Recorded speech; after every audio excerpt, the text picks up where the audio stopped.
Friends, today we'll talk about how to reduce your electricity, water, and gas bills at home. This not only saves you money, but also helps protect the environment. 1. Saving electricity.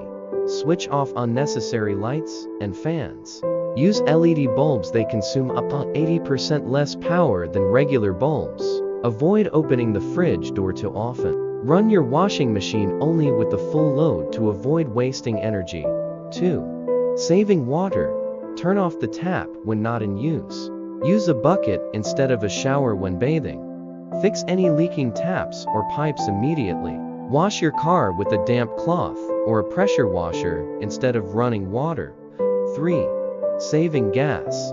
Keep your stove flame at medium. High flames consume more gas. Always cover pots while cooking so food cooks faster. Store hot water or milk in a thermos instead of reheating again and again. Use heaters only when necessary and keep doors or windows closed to retain heat. In the end, small steps can lead to big savings. Conserving electricity, water, and gas not only lowers your bills, but also preserves resources for future generations.